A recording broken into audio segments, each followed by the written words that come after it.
2023년 11월 13일 월요일 매일 성경 읽기 우리말 성경 317일차 사도행전 10장. 가이사랴에 고넬료라는 사람이 있었는데 그는 이탈리아 부대라는 로마 군대의 백부장이었습니다. 고넬료와 그 집안 사람들은 모두 경건하고 하나님을 경외하는 사람들이었습니다. 고넬료는 가난한 사람들에게 아낌없이 나눠주었고 항상 하나님께 기도했습니다. 어느 날 오후 3시쯤 고넬료가 환상을 보았습니다. 하나님의 천사를 분명히 본 것입니다. 천사가 그에게 와서 고넬료야 라고 부르는 것이었습니다. 고넬료가 천사를 쳐다보고 주님 무슨 일입니까? 라고 물었습니다. 천사가 대답했습니다. 내 기도와 내가 가난한 사람들에게 준 선물이 하나님 앞에 기억되는 제물로 올려졌다. 지금 사람들을 욥바로 보내 베드로라고도 하는 시몬을 데리고 오너라. 그가 지금 가죽 제품을 만드는 시몬의 집에 함께 머물고 있는데 그 집은 바닷가에 있다. 천사가 말을 전하고 떠나자 고넬료는 2명의 하인과 경건한 병사 1명을 불렀습니다. 고넬료는 그들에게 자초지종을 설명하고 욥바로 보냈습니다. 이튿날 낮 12시쯤 그들이 여행을 계속하다가 욥바에 가까이 왔을 즈음 베드로는 지붕에 올라가 기도하려던 참이었습니다. 그는 배가 고파 뭔가 좀 먹었으면 했는데 음식이 준비되고 있는 동안 환상을 보게 됐습니다. 하늘이 열리고 큰 보자기 같은 것이 네 귀퉁이가 묶여 땅으로 내려오는 것이었습니다. 그 안에는 온갖 종류의 4발 가진 짐승들과 땅에 기어다니는 것들과 공중의 새들이 들어 있었습니다. 그때 베드로야 일어나 잡아먹어라 하는 음성이 베드로에게 들렸습니다. 베드로는 말도 안 됩니다. 주님, 저는 불결하고 더러운 음식은 먹어본 적이 없습니다. 라고 대꾸했습니다. 그러자 하나님께서 깨끗하게 하신 것을 불결하다고 하지 말라는 음성이 2번째로 들렸습니다. 이런 일이 3번 일어나더니 곧 그 보자기는 다시 하늘로 올라갔습니다. 베드로가 이 환상이 무슨 뜻인지 궁금해하는 동안 고넬료가 보낸 사람들이 시몬의 집을 찾아와 문 앞에 서 있었습니다. 그들은 큰 소리로 베드로라고 하는 시몬이 여기 묵고 있습니까? 하고 물었습니다. 베드로가 아직 환상에 대해 생각하고 있을 그때 성령께서 말씀하셨습니다. 시몬아, 3사람이 너를 찾아왔다. 그러니 일어나 아래로 내려가 보아라. 그리고 주저하지 말고 그들과 함께 가거라. 내가 그들을 보냈기 때문이다. 베드로는 내려가서 그 사람들에게 말했습니다. 내가 당신들이 찾고 있는 그 사람입니다만 무슨 일로 오셨습니까? 그러자 그 사람들이 대답했습니다. 저희는 고넬료 백부장이 보내서 왔습니다. 고넬료는 의인이요 하나님을 경외하는 분이시며 온 유대 사람들에게도 존경받는 분이십니다. 한 거룩한 천사가 고넬료에게 나타나 당신을 집으로 모셔와 당신이 하는 말을 들으라고 했습니다. 그러자 베드로는 그 사람들을 맞아들여 그 집에 묵게 했습니다. 다음날 베드로는 그들과 함께 길을 떠났습니다. 욥바에서 온 형제들 몇 사람도 동행하게 됐습니다. 이튿날 그는 가이사랴에 도착했습니다. 고넬료는 친척들과 가까운 친구들을 불러놓고 기다리고 있었습니다. 베드로가 집으로 들어가자 고넬료가 맞이하며 베드로 발 앞에 엎드려 경의를 표했습니다. 그러나 베드로는 그를 일으켜 세우며 일어나시오, 나도 같은 사람일 뿐입니다 라고 말했습니다. 베드로는 고넬료와 이야기를 나누며 안으로 들어갔습니다. 들어가 보니 많은 사람들이 모여 있었습니다. 그들에게 베드로가 말했습니다. 여러분도 잘 알다시피 이렇게 이방 사람과 교제하거나 방문하는 것은 우리 유대 사람으로서는 율법에 어긋나는 행동입니다. 그러나 하나님께서는 어떤 사람도 불결하거나 더럽다고 해서는 안 된다고 내게 보여주셨습니다. 그렇게 여러분이 나를 불렀을 때 사양하지 않고 왔습니다. 그런데 무슨 일로 나를 불렀습니까?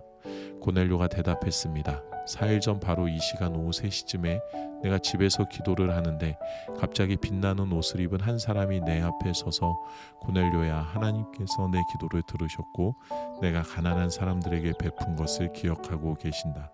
욥바로 사람들을 보내 베드로라고 하는 시몬을 불러라. 그는 바닷가에 살면서 가죽 제품을 만드는 시몬의 집에 손님으로 있다라고 말씀하셨습니다. 그래서 내가 즉시 당신을 부르러 보냈던 것입니다. 정말 잘 오셨습니다. 지금 여기 하나님 앞에 우리 모두 와 있으니 주께서 당신에게 명령하신 모든 것을 귀 기울여 듣겠습니다. 그러자 베드로가 말하기 시작했습니다. 이제야 내가 깨달았습니다. 참으로 하나님께서는 사람을 겉모양으로 차별하지 않으시고 하나님을 경외하고 의를 행하는 사람들이라면 어떤 민족이든 받아주신다는 것입니다. 하나님께서 모든 것의 주이신 예수 그리스도를 통해 평화의 복음을 이스라엘 백성들에게 전해주신 것을 여러분도 잘 알 것입니다. 요한이 침례를 전파한 후에 갈릴리에서 시작해 온 유대에서 무슨 일이 있었는지도 알 것입니다. 하나님께서 나사렛 예수에게 성령과 능력으로 기름 부으신 것과 하나님께서 예수와 함께 하심으로 예수께서 선을 행하시고 마귀의 능력 아래 짓눌려 있던 사람들을 모두 고쳐주시며 두루 다니셨습니다. 우리는 예수께서 유대 사람들의 땅과 예루살렘에서 하신 모든 일의 증인입니다. 그들은 예수를 나무에 달아 죽였지만 하나님께서는 3일째 되는 날 예수를 살리셔서 사람들에게 나타나게 하셨습니다. 그러나 모든 사람이 다 본 것이 아니라 하나님께서 미리 선택하신 증인들, 곧 예수께서 죽은 사람들 가운데서 살아나신 후 함께 먹고 마셨던 바로 우리에게만 보여주신 것입니다. 예수께서는 우리에게 사람들에게 말씀을 전파하라고 명하셨습니다. 살아있는 사람과 죽은 사람의 심판자로, 그리고 하나님께서 세우신 이가 바로 자기임을 증거하라고 하셨습니다. 모든 예언자들도 예수를 믿는 모든 사람은 그 이름으로 죄 용서를 받게 된다고 증언했습니다. 베드로가 이렇게 말하고 있을 때 말씀을 듣고 있던 모든 사람에게 성령이 내려왔습니다. 베드로와 함께 온 할례 받은 신자들은 성령의 은사를 이방 사람들에게까지 부어주시는 것을 보고 깜짝 놀랐습니다. 사람들이 방언으로 말하고 하나님을 찬양하는 소리가 들렸던 것입니다. 그때 베드로가 말했습니다. 이 사람들도 우리와 마찬가지로 성령을 받았으니 물로 침내 주는 것을 누가 막을 수 있겠습니까? 그래서 베드로는 그들에게 예수 그리스도의 이름으로 침례를 받으라고 명했습니다. 그 후 그들은 베드로에게 자기들과 함께 며칠 더 머물다 갈 것을 간청했습니다. 사도행전 11장. 유대에 있는 사도들과 형제들이 이방 사람들도 하나님의 말씀을 받았다는 소식을 들었습니다. 그래서 베드로가 예루살렘에 올라갔을 때 할례 받은 신자들이 그를 비난하며 당신이 어떻게 할례 받지 않은 사람들의 집에 들어가 그들과 함께 식사를 할 수 있소? 라고 물었습니다. 베드로가 입을 열어 그 일의 자초지종을 차근차근 설명하기 시작했습니다. 내가 요바에서 기도하다가 비몽사몽간의 환상을 보았는데 하늘에서 큰 보자기 같은 게 내 귀퉁이가 묶인 채로 내가 있는 곳까지 내려오는 것이 보였습니다. 내가 그 안을 들여다보니 네 발 달린 땅의 짐승들과 들짐승들과 기어다니는 것들과 공중에 새들이 있었습니다. 그때 베드로야 일어나 잡아먹으라는 소리가 내게 들렸습니다. 그러나 나는 말도 안 됩니다. 주님, 불결하거나 더러운 것은 한 번도 제 입에 들어간 적이 없습니다. 라고 대답했습니다. 그런데 하늘에서 다시 하나님께서 깨끗하게 하신 것을 불결하다고 하지 마라 하는 음성이 들려왔습니다. 이런 일이 3번 일어난 후에 모든 것이 다시 하늘로 올라갔습니다. 바로 그때 가이사랴에서 나를 부르러 온 3사람이 내가 묵고 있던 집을 찾아왔습니다. 그리고 성령께서 그들과 함께 가기를 주저하지 말라고 내게 말씀하셨습니다. 여기 있는 이 6명의 형제들도 나와 함께 고넬료의 집으로 들어갔습니다.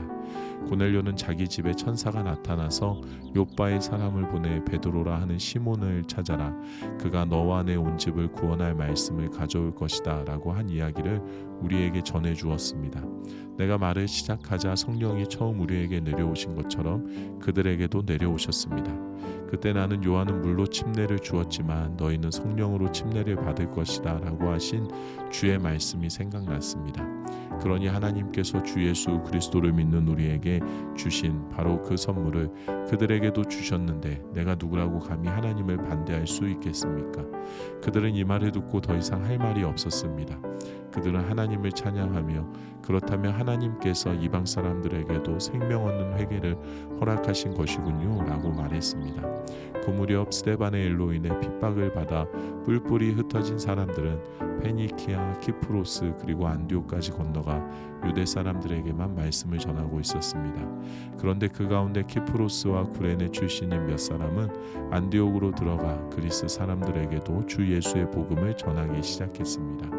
주의 손이 그들과 함께 하셔서 많은 수의 사람들이 믿고 주께 돌아왔습니다. 이 소식이 예루살렘에 있는 교회에 전해지자 그들은 바나바를 안디옥으로 보냈습니다. 바나바는 안디옥에 도착해 하나님의 은혜가 내린 것을 보고 기뻐하며 온 마음을 다해 주께 끝까지 충성하라고 그들 모두를 격려했습니다. 그는 착하고 성령과 믿음이 충만한 사람이었기 때문에 수많은 사람들이 주께 나오게 됐습니다. 그리고 바나바는 사울을 찾으러 다소로 가서 그를 만나 안디옥으로 데리고 왔습니다. 그리하여 바나바와 사울은 1년 내내 그곳 교회에 머물면서 많은 사람들을 가르쳤습니다. 그리고 안디옥에서 제자들은 처음으로 그리스도의 사람이라고 불리게 됐습니다. 이 기간 동안 몇몇 예언자들이 예루살렘에서 안디옥으로 내려왔습니다. 그들 가운데 아가보라는 사람이 있었는데 그가 일어나 로마 전역에 심한 기근이 들 것이라고 성령으로 예언했습니다. 이 글은 글라우디오 황제가 다스리는 때에 일어났습니다. 제자들은 각자 자기 형편에 따라 유대에 살고 있는 형제들을 돕기로 했습니다.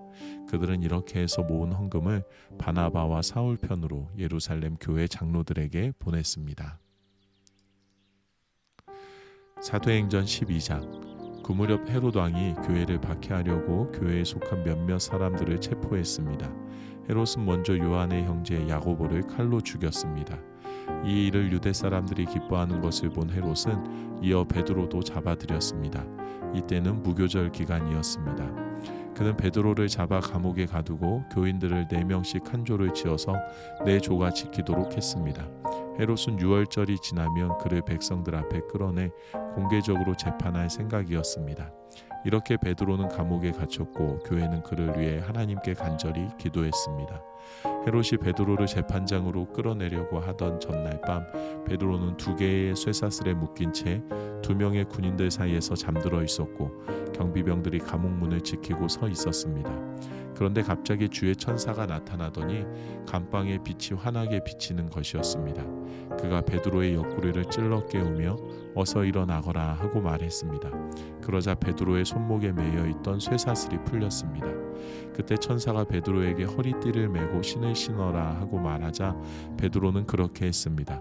천사가 다시 겉옷을 입고 나를 따라 오너라고 말했습니다. 베드로는 천사를 따라 감옥에서 나오면서도 도대체 천사가 하는 일이 꿈인지 생시인지 알 수 없었습니다. 그저 환상인 것만 같았습니다. 그들은 첫 번째 경비병들과 두 번째 경비병들을 지나서 성으로 통하는 철문에 이르렀습니다. 그 문이 저절로 열려 그들은 바깥으로 나왔습니다. 거리를 하나 지나자 갑자기 천사가 떠나갔습니다. 그제야 비로소 베드로는 정신이 들어 이제야 분명히 알겠다. 주께서 천사를 보내 헤롯의 소나기와 유대 사람들의 모든 기대에서 나를 구해 주셨다고 말했습니다. 이 사실을 깨달은 후 그는 마가라고도 하는 요한의 어머니 마리아의 집으로 갔습니다. 많은 사람들이 그곳에 모여 기도하고 있었습니다. 베드로가 대문을 두드리자 로데라는 어린 여종이 문을 열어주러 나왔습니다. 여종은 베드로의 목소리인 줄 알아차리고 너무나 기뻐서 문 여는 것도 잊은 채 달려가 베드로가 문 밖에 와 있다고 소리쳤습니다. 그러자 사람들이 여종에게 내가 미쳤구나 라고 말했습니다. 그러자 여종이 계속 사슬이라고 우겨대자 그들은 베드로의 천사겠지 라고 말했습니다. 그때 베드로가 계속 문을 두드렸습니다. 그들이 문을 열고 베드로를 보더니 깜짝 놀랐습니다. 베드로는 조용히 하라고 손짓하며 주께서 자신을 감옥 밖으로 끌어내신 경위를 설명했습니다. 이 사실을 야고보와 그 형제들에게 알려주시오 하고 말하고서 베드로는 다른 곳으로 떠났습니다. 아침이 되자 베드로가 없어진 일로 인해 군인들 사이에는 적지 않은 소동이 벌어졌습니다. 헤롯이 샅샅이 뒤져보았지만 베드로를 찾을 수 없게 되자 헤롯은 경비병들을 신문한 뒤 그들을 대신 처형하라고 명령했습니다. 그 후 헤롯은 유대를 떠나 가이사랴로 가서 잠시 그곳에서 지냈습니다.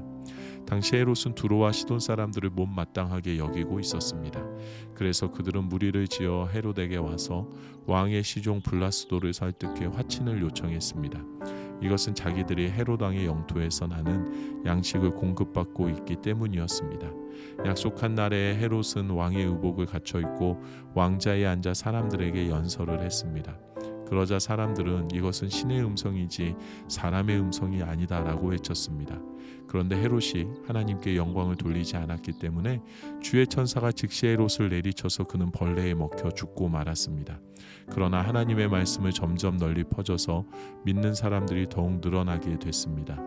바나바와 사울이 자기 임무를 마치자 그들은 마가라고도 하는 요한을 데리고 예루살렘에서 돌아왔습니다. 아멘.